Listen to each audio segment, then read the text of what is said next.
Hey everybody, thank you for joining our webinar today on IDS eSign. We'll get started in just about one more minute, maybe 2 minutes to give people an opportunity to join.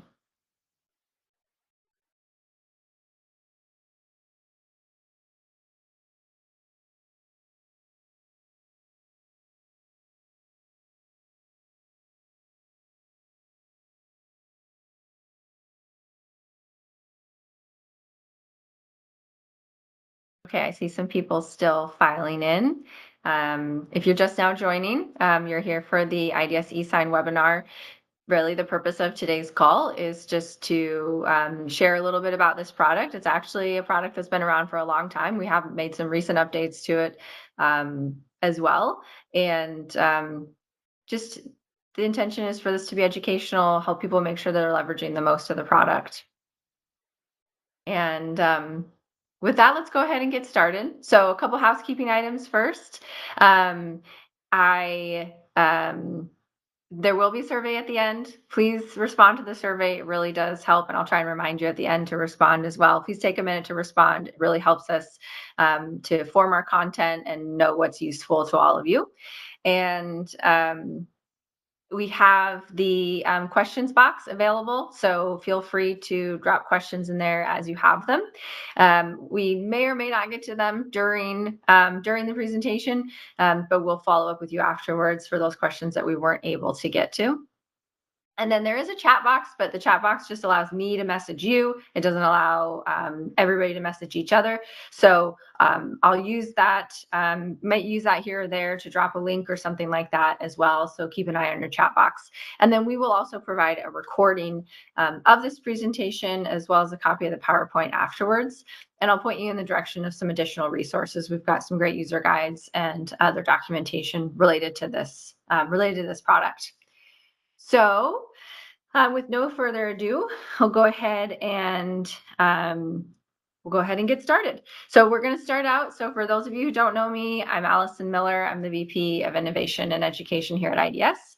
I just celebrated my 4th anniversary here, and was working as a sales engineer and a solutions engineer for many years before I stepped into this role, spending time out in the field with many of you, and trying to solve industry problems. That's ultimately my goal at the end of the day, is solve problems that make it so that you can run your dealership more smoothly and more profitably. Prior to that, I was the GM of an RV and marine dealership here in the Pacific Northwest, and actually have a long background in accounting.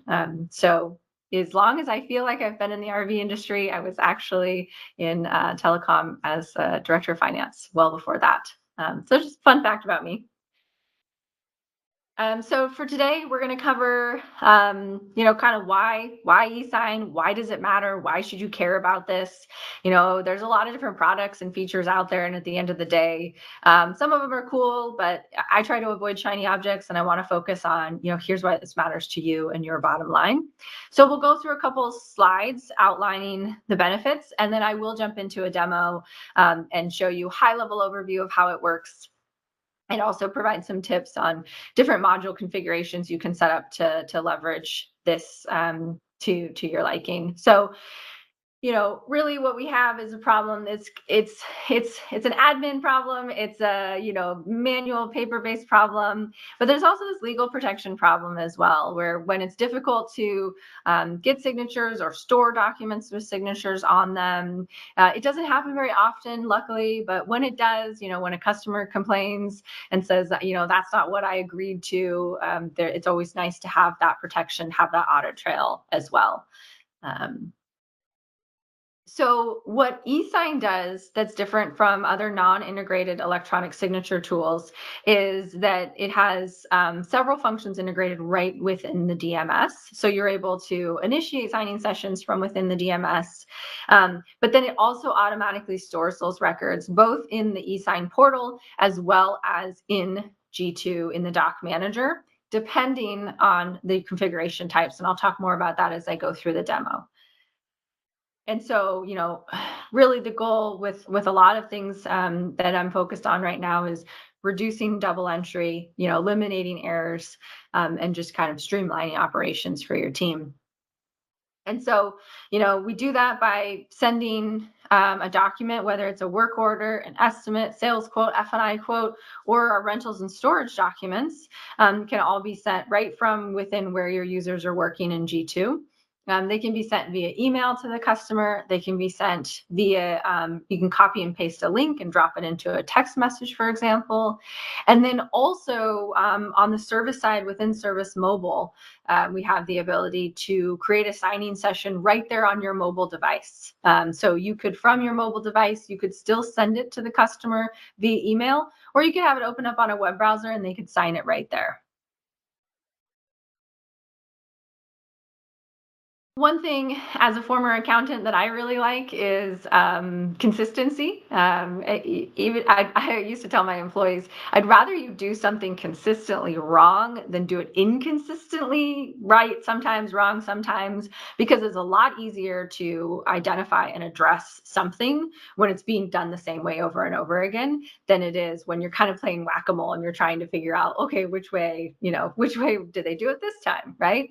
And then also from a training perspective, if you have employees that move between departments, you're not going to have to retrain them on how to use this. It's really the same workflow, whether I'm sending a sales quote or a work order. And so, from a training perspective and from your trainers, um, it's it's pretty consistent and really user friendly. You'll see. Warranty manufacturer. So warranty compliance is a big thing, and making sure that you're getting paid your claim dollars. And and one of the ways you do that is by making sure that you have all the proper documentation, right? So you got to have photos. You obviously have to submit your claim.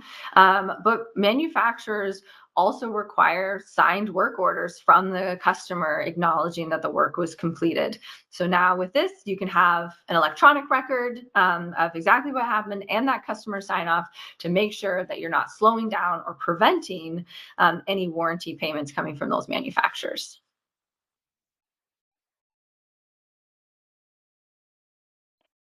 Improved audit readiness and record integrity. So again, with automatic document saving, it gets assigned to within the DMS to the doc manager as well as to the eSign portal.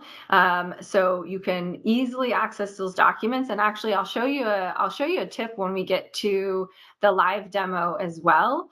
And somebody ping me if I forget, but I want to show you how the doc manager hierarchy works so that you can really quickly get to customer documentation without having to know what work order it was.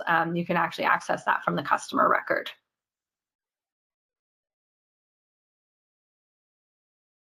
Really lowering costs.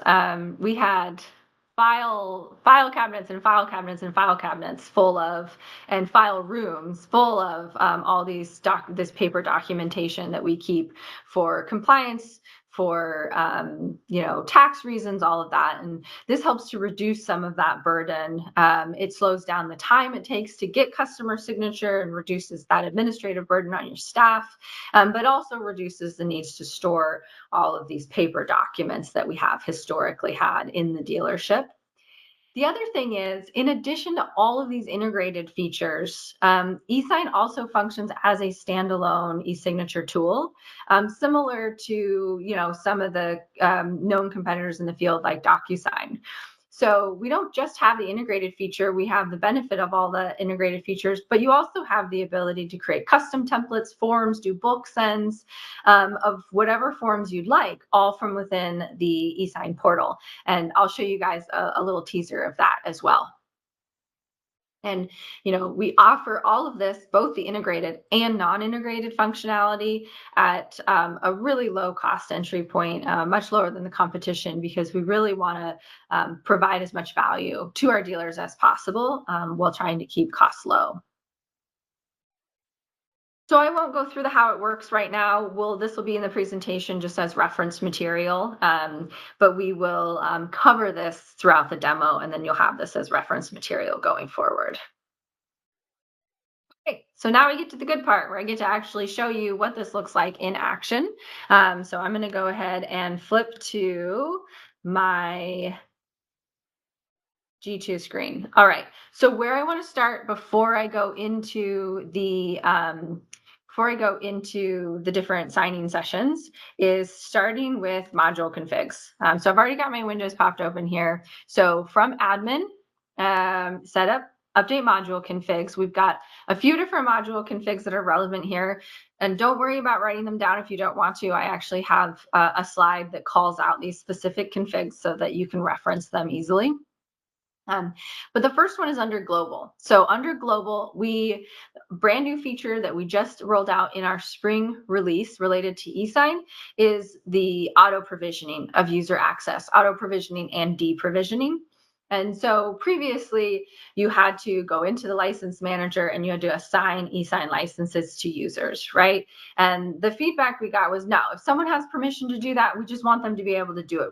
We're trying to reduce administrative burden and administrative steps and make it easier to manage IDS and access. And we want to do that without taking away internal controls. So this is optional. You can turn it on or not. But with the spring release, keep a lookout for global config number 43.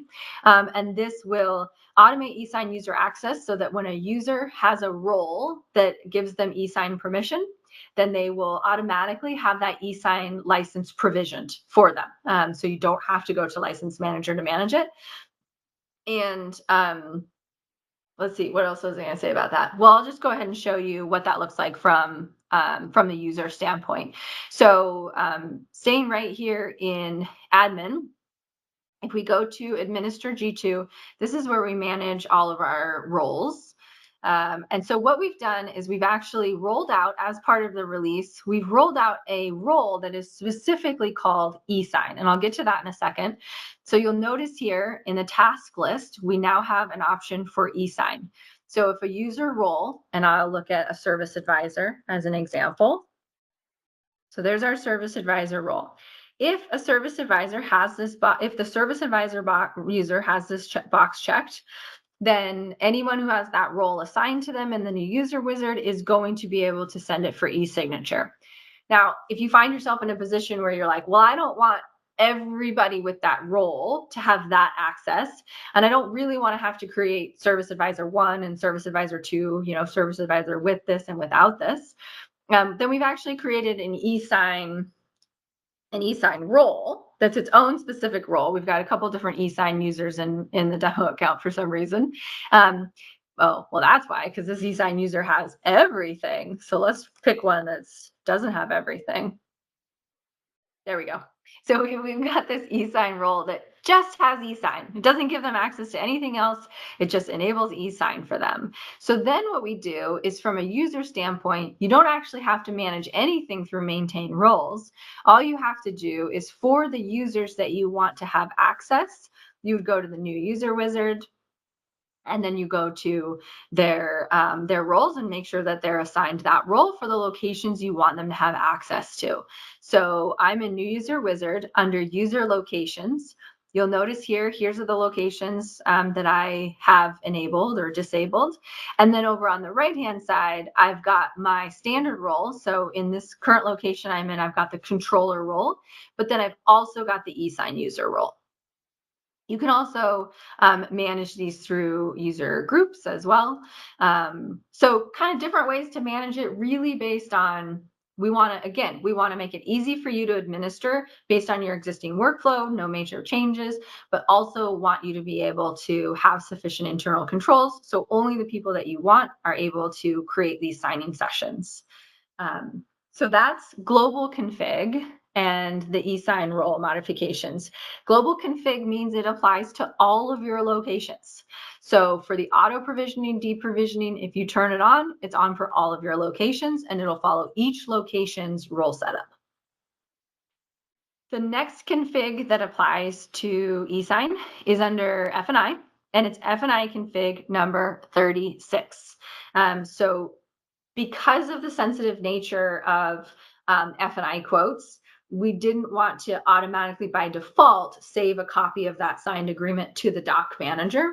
And so this allows you to specify whether you want to or not. If you're comfortable with that document being signed, saved to the doc manager, then you can enable this with a Y.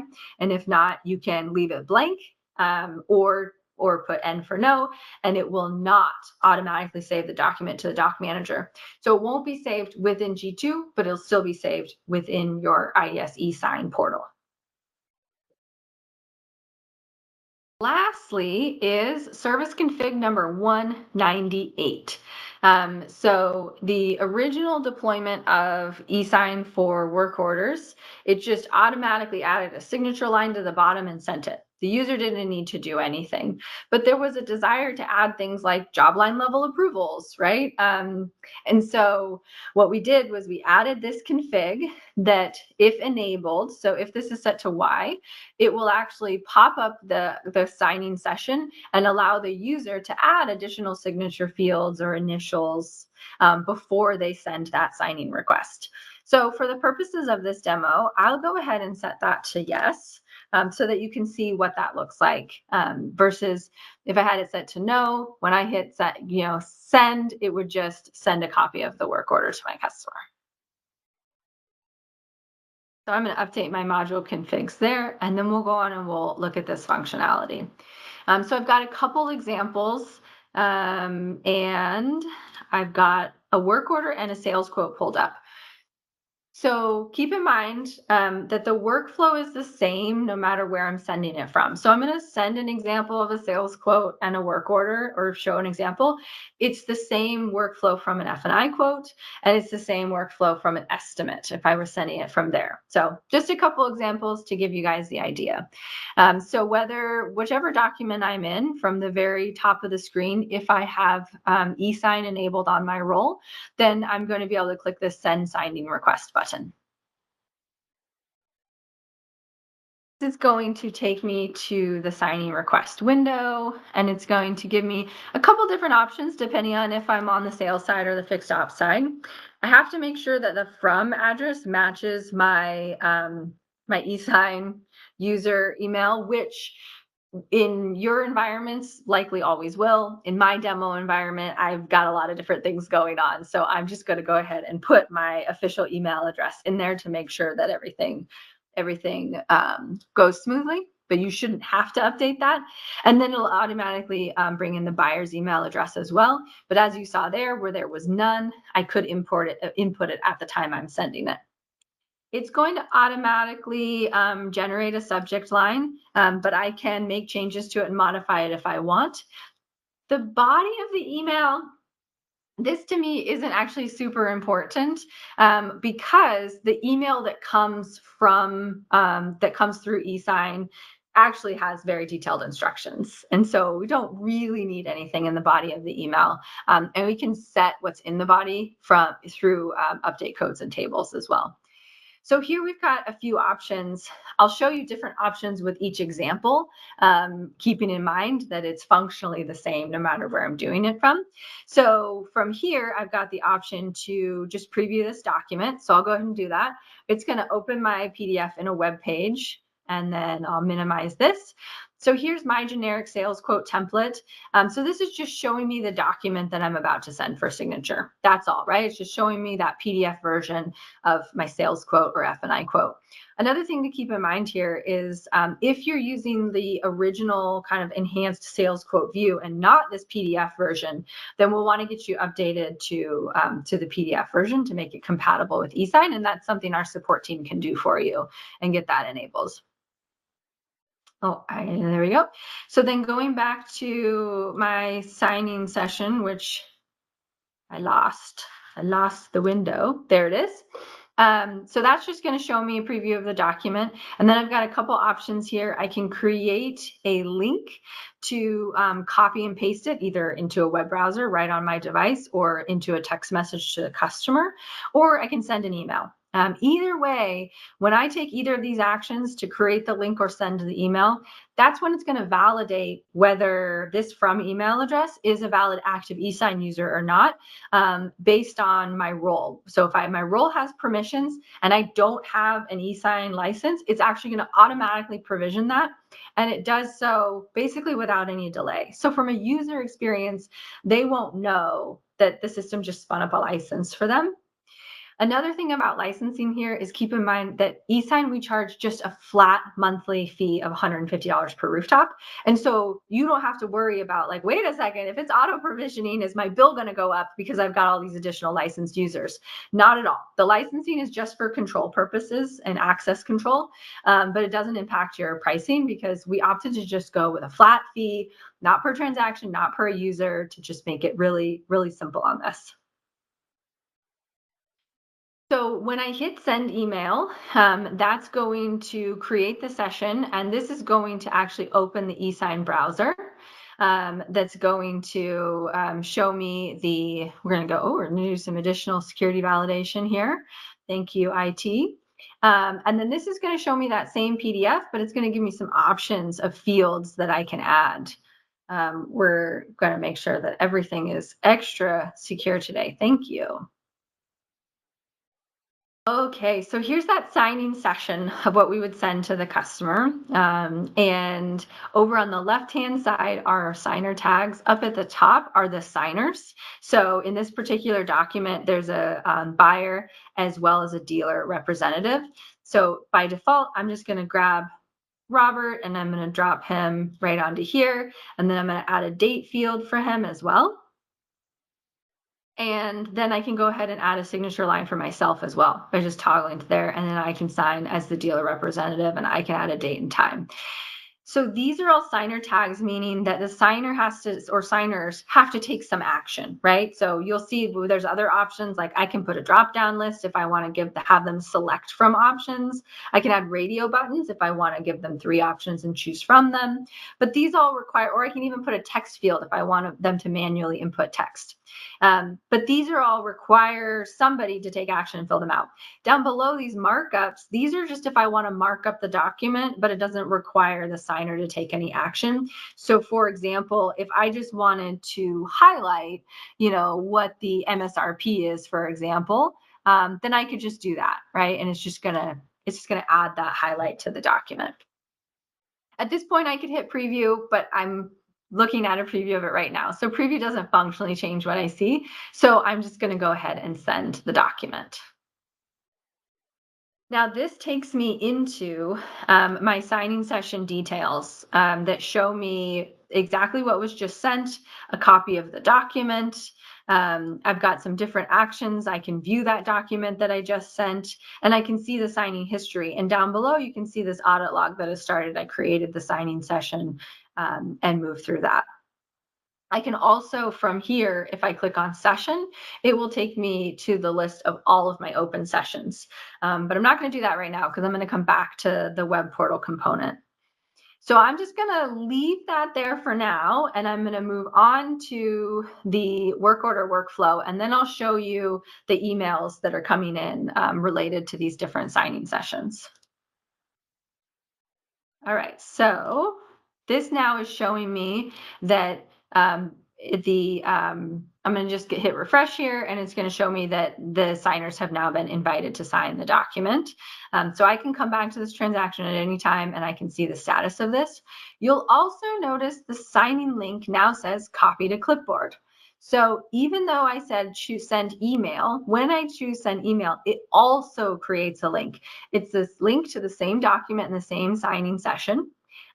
So I can create a link and it will just create a link, or I can send an email. It will send the email to the customer. But if I wanted to copy the link to my clipboard, for example, I could do so, and I could paste it right into my web browser. This would be the same if I were to paste it into a text message to the customer, and it's going to take me right into that signing session. So this is whether the customer gets that email inviting them to sign or they click this link to sign. And then it's first of all going to have me agree to the consumer disclosure for electronic signing. And then I'm going to click start signing. All right. So in this case, that link that I clicked on, notice it was the customer link, right? So it thinks I'm signing as the customer right now, not as me, the dealership representative.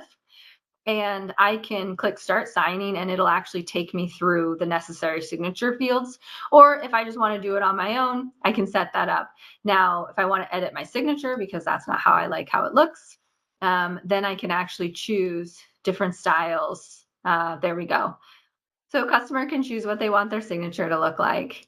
And then I'll add my date and then a couple more options here. So let's say you're sending this initial quote and you want them to acknowledge receipt of the quote in order to make an appointment to come see a unit, right? Maybe we want to get a copy of their driver's license or some other documentation. Maybe we're scheduling them for a demo and we want to get a copy of proof of insurance before they come in.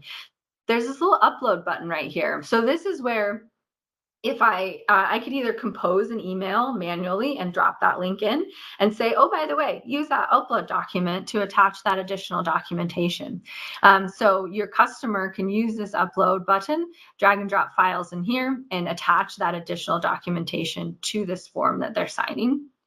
And then lastly, they can choose to decline the signing as well. It will then notify whoever sent it that the customer has declined to sign, and it will ask them to give a reason. So just so we can see this through, we'll just go ahead and actually decline this one. And we'll just say, it's wrong signer. Should have been my spouse signing, not me, whatever, right? Should be my spouse. And then we'll just decline it, okay? So that's kind of scenario one from the sales side. As a reminder, whether I'm sending this, whether I'm sending the F&I quote, that purchase agreement, or that sales quote, it's going to be this same workflow here. So I'm going to go ahead and close this window and move over to the work order, which is this guy. Okay, so from the work order, same thing here. We've got our send signing request.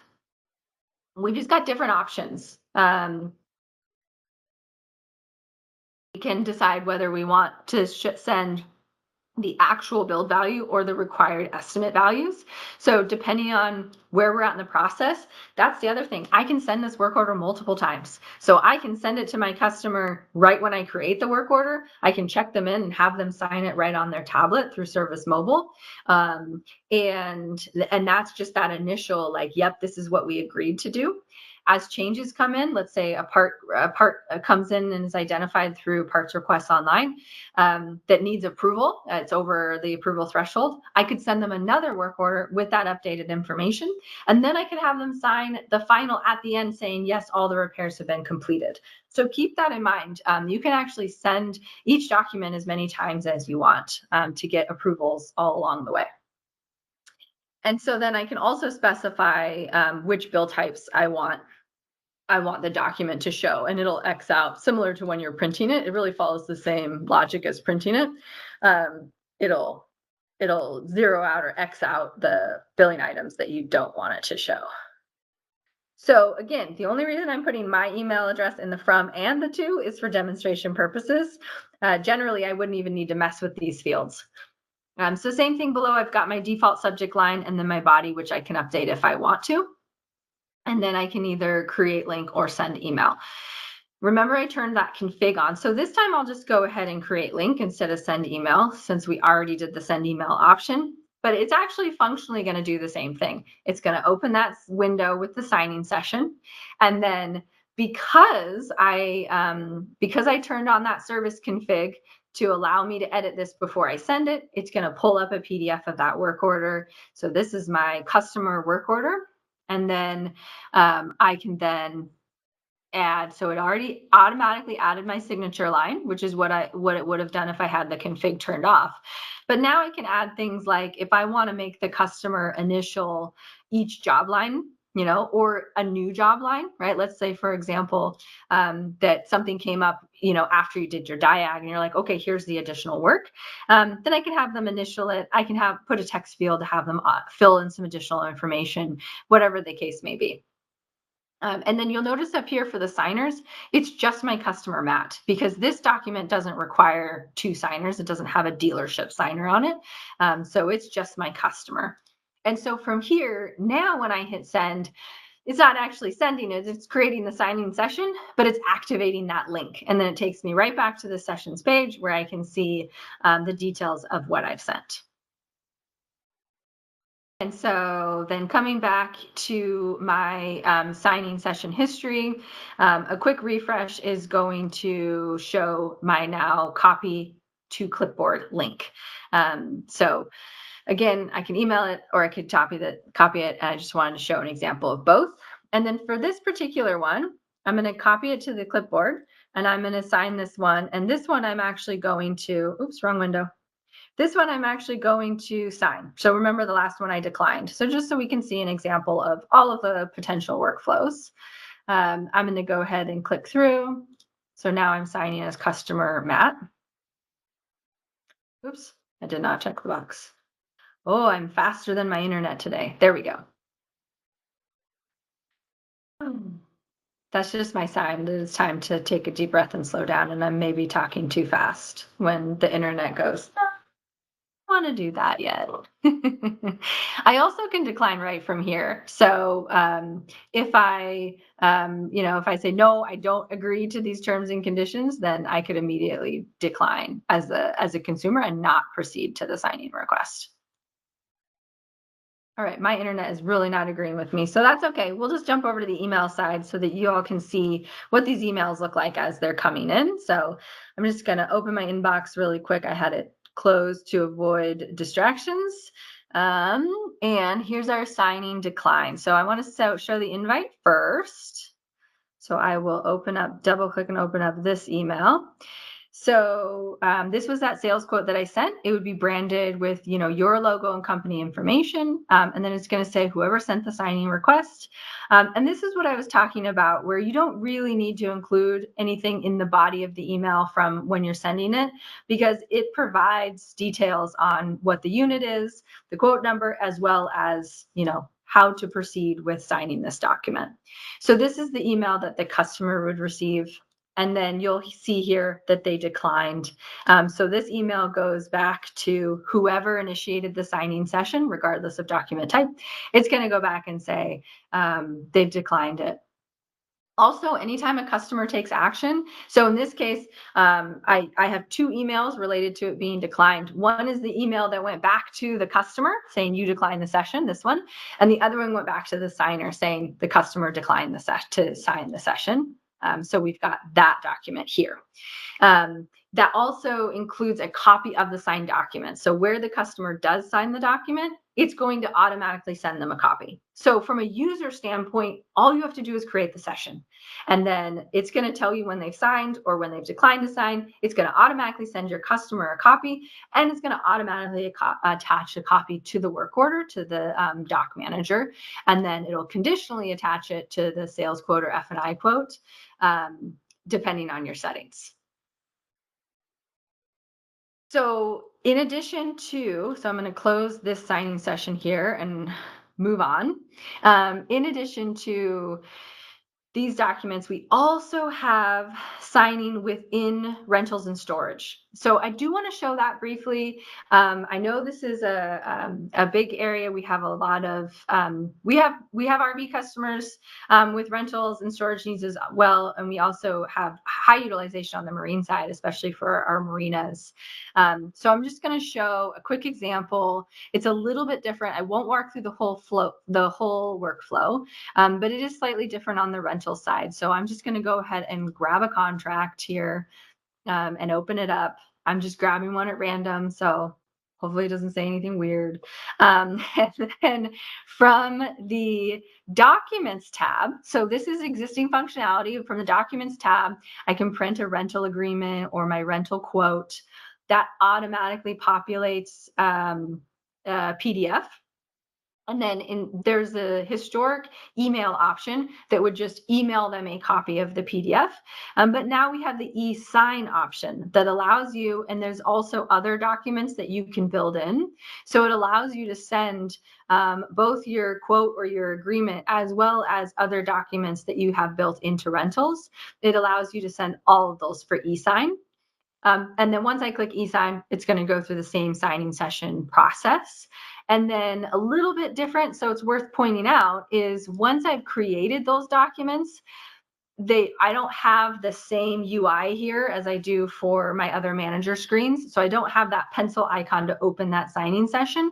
The way I get to those documents from within rentals and storage is by going to my action dropdown and saying manage documents. And this is where they will be stored. This actually opens the doc manager, and this is where those documents are stored. So you can see previously I had some rental quotes that went out as well as a receipt for a rental payment. Now, one last thing on the document storage piece. So as most of you probably know, from within a transaction, you can click on this file cabinet here and go into manage documents. That's going to show you the documents related to this particular transaction. So like this work order doesn't have any because we haven't signed that work order yet that we sent for eSign. But if I go and I double click on this customer and I open up the customer record, I can go into my doc manager from the customer record, and this is going to show me all, and I can obviously access maintain customers through the sales screen or through accounting as well. But this is going to show me all documents that customer has ever signed. This one's a bad example because they only have one. So I'm going to show you a better example really quick by just going to mine.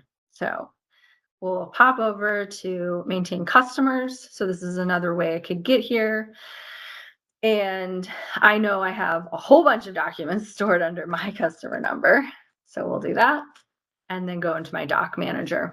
So it's not just that all the documents are stored in here. It's also really easy to sort and filter through them. So here's an example where I've got receipts that have auto attached. I've got rental quotes. I've got work orders, all these different documents that are all sitting in my doc manager. And if I go over here to this funnel, I can open up a filter. So if I am looking for a specific type of document, then I can say, just show me all estimates, right? But also if I have a specific work order number that I know I'm looking for, I can also search for that as well. So we can just do 4308 and then it filters the list down.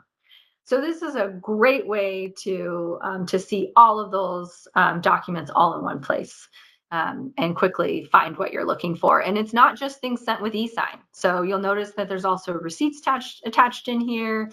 Looks like there's also a couple AR invoices. So lots going on in this doc manager that I always like to make sure people know about. Okay, so the last piece of this, so this is all the integrated function. And again, I only showed a couple of the options, but they all functionally work the same. The last piece of this is there's the online portal. So we have LMS video training content related to all of this. So you can send a ticket to support if you want to get enrolled in the LMS or enroll your employees in the LMS. We just need to know who, and we'll get them enrolled. So all that integrated functionality I just showed you, as well as this online portal. We've also got a user guide through the IDS customer portal. So let's see here. See if I have I do.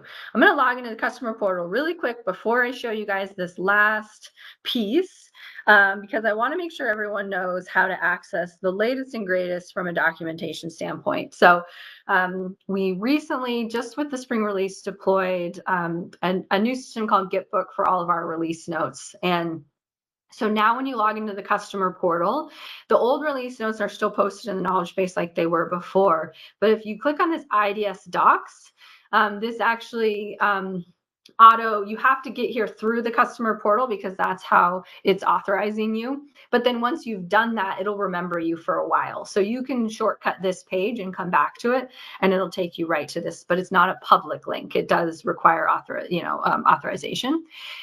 So here's our spring release notes. Over on the right-hand side, you can sort through by all of the different functional areas. And then user guides tab is what I want to direct you to. So in addition to LMS content, we also have user guides related to all of this. So setup, as well as detailed instructions on here's how to use eSign from a work order, step-by-step, pictures, everything you need to know, and also eSign Online, which I'm about to walk you through. So want to make sure everyone knows, in addition to this webinar, we've also got a lot of really good video content and written documentation to help you roll this out to your employees really smoothly. So now I will show you, oh, that's my signing session from earlier. Well, let's just go ahead and sign that just so we can see one through to completion. There we go. I don't think I clicked that before. Nope. And submit. So are you sure you want to complete it? Yes, I am. This is now going to go through the process of attaching it, sending me a copy, all of the things that we talked about now that we've completed that session. Meanwhile, over here is the online portal. So this allows you, this shows you all those documents that you're sending through the DMS. It shows all of them here. So from my dashboard, I'm curious to see, yeah, there we go. So from my dashboard, I can see for any period of time, this is kind of the admin view that I'm looking at right now. So I can see the last 30 days, for example, all those sessions that were initiated. And these were all initiated from G2. But then I also had a feeling. So I have to clear my cache really quick because I logged in as a user through G2, it's showing me all I can see as a user, which is just these sessions. But I have found that if I go in and I clear my cache, which I think I did, delete browsing data, then I can log back in as an admin. So now sign out and go do it again. Here we go. So now we can go eSign. I love that it does that from a security standpoint, that it's like, hey, you're logged in as a user. You can't also be logged in as an admin. But when I'm showing the product, it's a little annoying. Okay, so now I'm back logged into the admin portal. So I can see my dashboard with my current status of everything, whether it was sent from within this portal or G2. I can see a detail of all my sessions. So this is what I saw in the user view, but I'm able to see all users' sessions and I can filter and things like that. But then where this gets really interesting is I can create templates.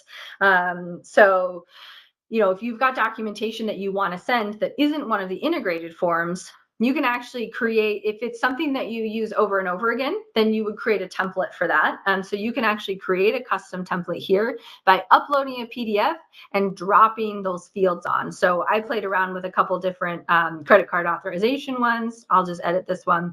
So you can see I uploaded a form and then I added all the fields to fill it in. I created it as a template, and then I could send this to an individual customer, or I could also do a bulk session where I upload a CSV file of everybody I want to send this to, all their email addresses, and it would bulk send it to everyone, and then it would be unique to each signer. In addition, you can create packages. And so a package is just a collection of multiple documents, right?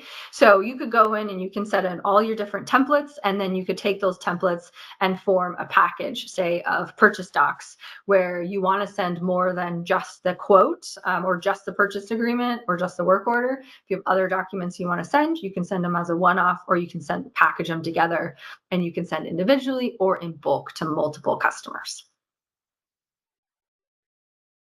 So I think that was everything. I remember saying, make sure I talk about X, and I'm just going to rely on someone to send me a message if I forgot and didn't. But I think that, the last thing I will say is, as you're watching this and you're like, hey, I wish it did XYZ, or more importantly, if you're like, I have this problem I need to solve, and I'm not sure this solves this problem, I'm going to drop a link in the chat to our ideas portal.